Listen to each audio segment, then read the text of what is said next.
Okie doke, let's look at some of these key lines in the last two scenes here. So you've got Hecate, the goddess of the underworld, and I think we want to think about some of the language she's using. So she is talking about riddles, contriving, and an art. And so this is telling us something about the power of the witches, right? That it is perhaps illusion, which is what she says later on. They recognize certainly the qualities of Macbeth. They know Macbeth, and they're playing on his passions. But again, she's talking about spells and charms, artificial, right? Illusions. So we're getting a sense that their power is about that, in fact, illusion. It's not actually real. And she knows something about Macbeth here.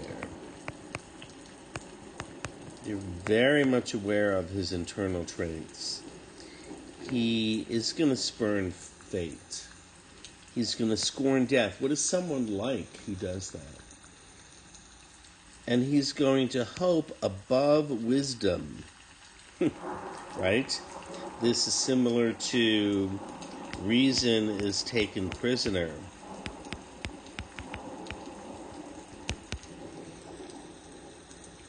So his rationality is gone.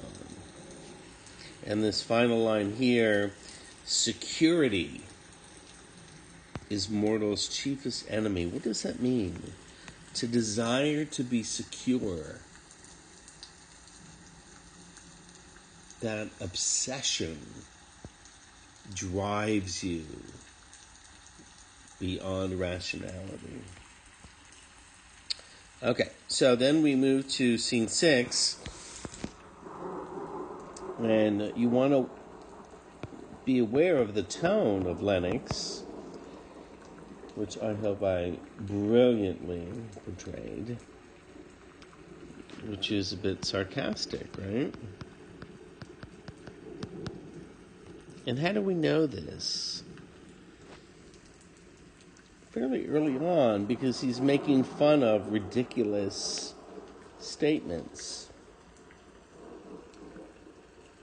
Right? Banquo walked too late. So, under this sort of logic, Fleance killed.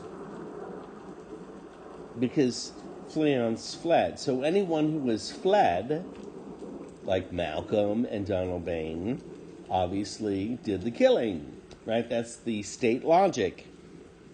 So, what you should do is, which is an understatement here of the ridiculous, don't walk too late. So he's clearly not serious. And then he continues, who could not want the thought how monstrous it was for Malcolm to kill their father? It grieved Macbeth. Did he not kill the delinquents? And Lennox is saying, was that not nobly done? Because Macbeth says it was noble, but it certainly was wise to cover his tracks. And then, to increase the sarcasm, he says another ridiculous comment. For it would have angered any heart alive to hear the men deny it. That's why he killed them. Because we couldn't stand hearing them deny it. Which, of course, is ridiculous. So he has borne all things well. And that's true. Macbeth has borne all things well. And here's where we get the key of the sarcasm and really what Lennox is thinking. And I do think that had Duncan's sons under his key, and here's the key line, as and it pleased heaven he should not. That's his true thinking.